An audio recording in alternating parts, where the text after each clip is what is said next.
So we're doing a quick how to get published in top tier media. Whether you're PR, you're a publicist, and I know you know this already, but it's good to recap. Whether you're an aspiring travel writer, whether you're an aspiring writer, whether you're a business who wants to get as seen in Forbes, which I think is probably the most popular. So, what I want to talk about is what is earned media. Okay, so earned media is when you do not buy, you do not pay for an advertisement, when you pitch a story to a publication, to an editor, to a writer, and that writer, editor, publication publishes that story. I think with PR, often misunderstands how this works. We're not pitching a profile of their product or hotel or person if that doesn't exist in that publication. So I'll just go through the steps. So step one, what do you want to write about? If you're a business, you probably want to write about you or your business. But what about you or your business is newsworthy or interesting? When I interview a subject or business, I always like to get a little bio, and I go Barbara Walters on them.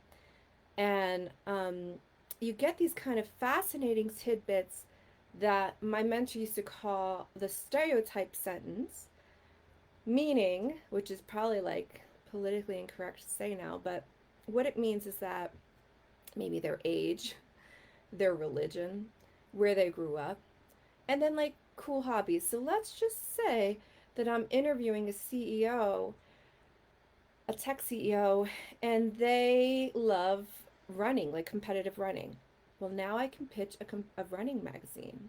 So it's all relevant to who you're pitching. So think about interesting angles. What do you want to write about? Think about step two. Where do you want this to be published? These steps can kind of be independent of one another. So, what do you want to write about? What's interesting of it? And then where? So, if you want to be published in Forbes, does Forbes read the magazine, read the publication, and read it? I always say read 10 copies of it. And does Forbes run features on tech CEOs? Or are they not features, but are they usually roundups? A roundup is like the 5 best CEOs of Colorado, female CEOs of Colorado. So see, there's those stereotypes again. It's gender, age, region, hobby. So study the publication. This is super important. If you're pitching a publication, read it. Read at least 10 stories and 10 copies cover to cover ideally, but at least 10 stories in that publication so you know what they write about. Okay? So, what are you writing about? Who or which publication are you pitching? And then, super important, who are you pitching? So, oftentimes, PR, um, they do not understand the pitching process when they're pitching me, and they'll say something like, "Oh, well, I know the owner of of Matador magazine. It's called Matador Network." Well, the owner doesn't assign stories. I mean, look, if you're implying like your close personal friends, then you don't need me. Utilize that relationship. But that's kind of, it's not unethical, but it's not the way it works. And we do have a journalist code of ethics. You can Google it. I would read that. I would absolutely encourage all PR people to read that and all aspiring writers to read that, because you just might get confused, because nowadays the line between PR, editorial, advertising, it and influencing, it does get confused. It's confusing. Um, and we'll talk about that later. So then who are you pitching? So always try to find out, it's called the masthead. You can read the magazine and you can find the masthead.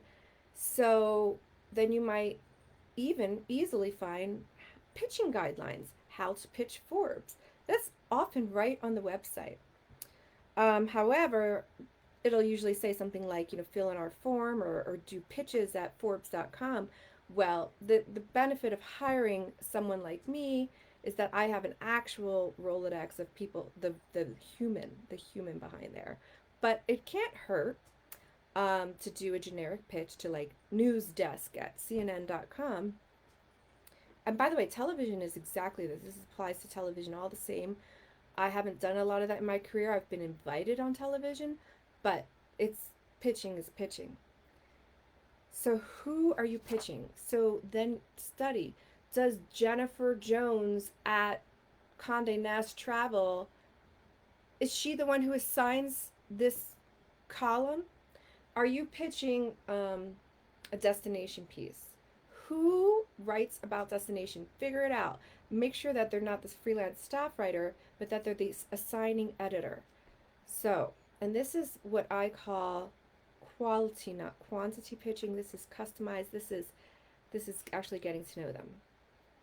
Okay, I think we're on step 4, the pitch. So read that person, whomever you're pitching. Say it's Max at Go Nomad. Hi, Max. Um, Read the actual article and then see. I can't see who's here, but thank you for joining.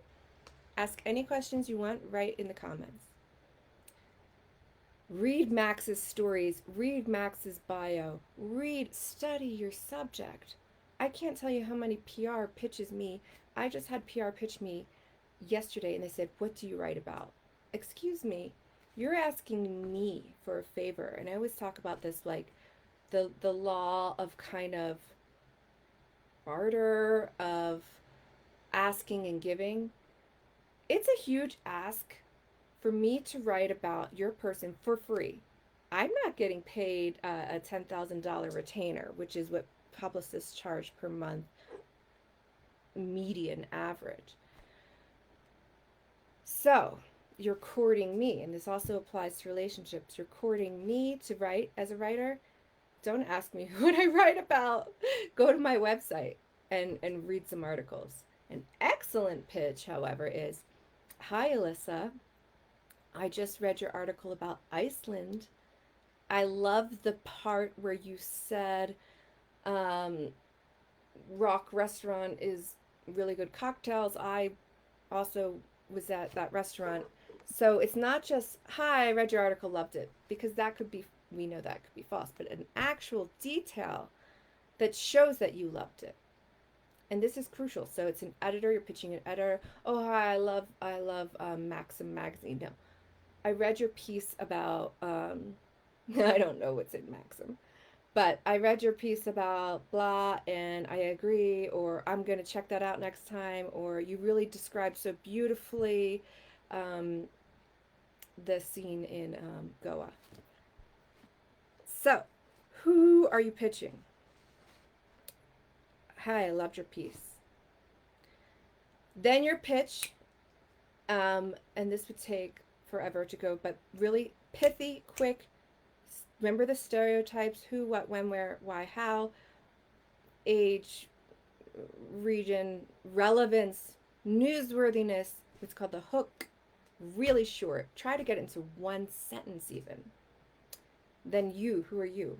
Now, I could say I'm a travel writer whose work has been published in BBC, Cosmopolitan, New York. And if not, then say I'm a professional photographer and I have an Instagram with 16,000 followers, or whatever is relevant to the industry, and that's your bio. So when I do PR work, that's what's important to know. It's not just like, am I going to get in the cover of New York Times? It's that we're creating your bio.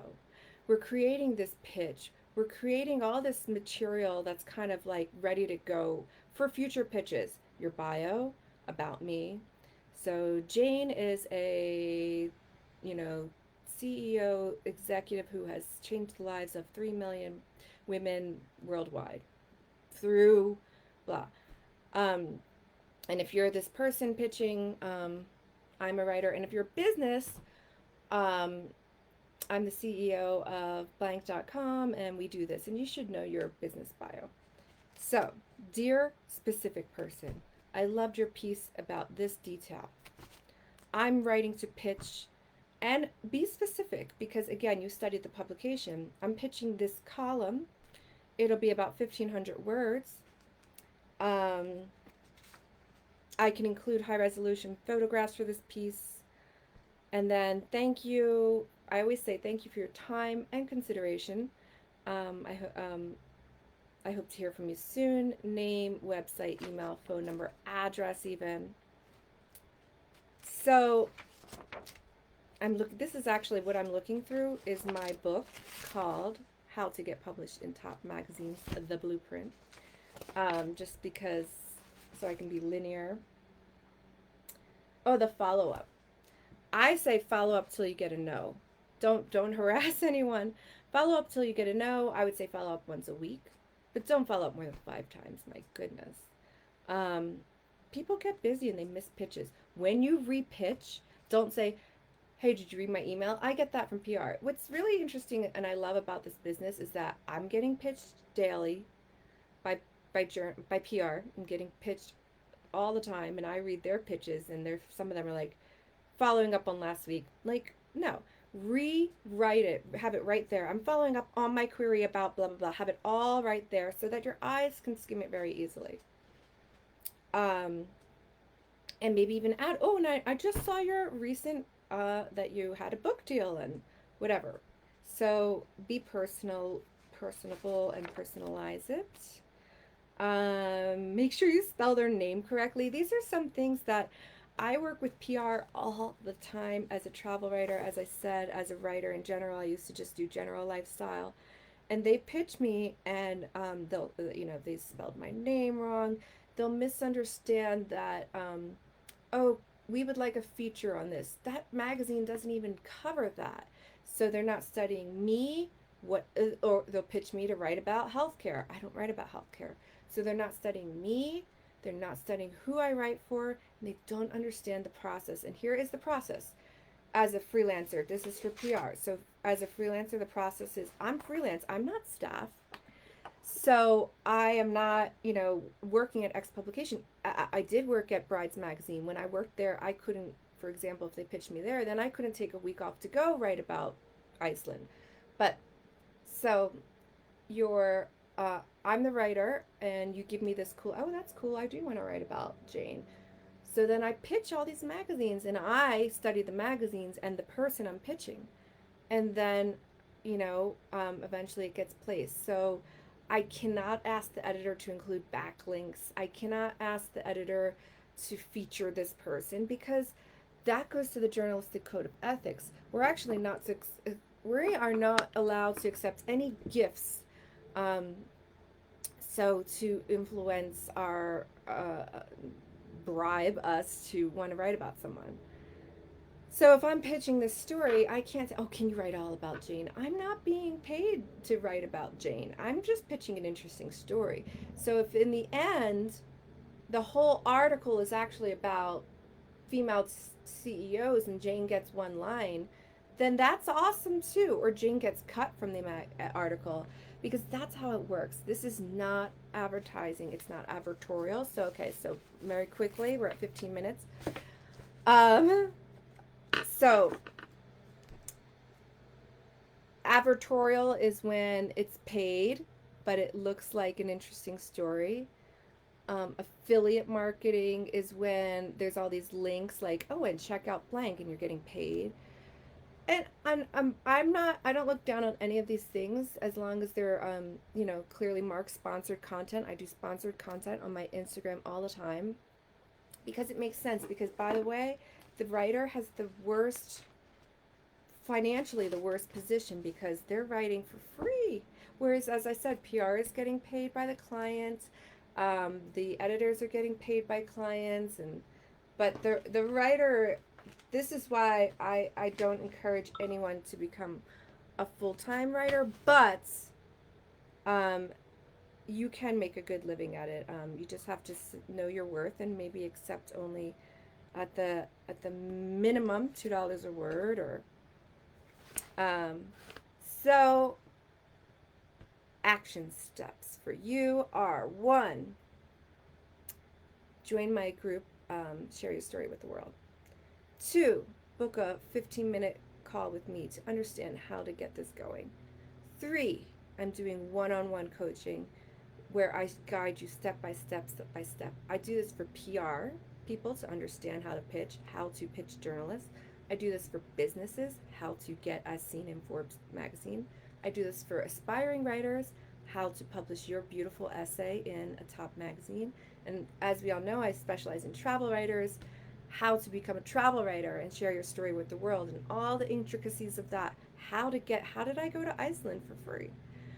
Um, how do I get people asking me to go with, and just the business. So it's all on elizapinsker.com, and I just wanted to share this with you here.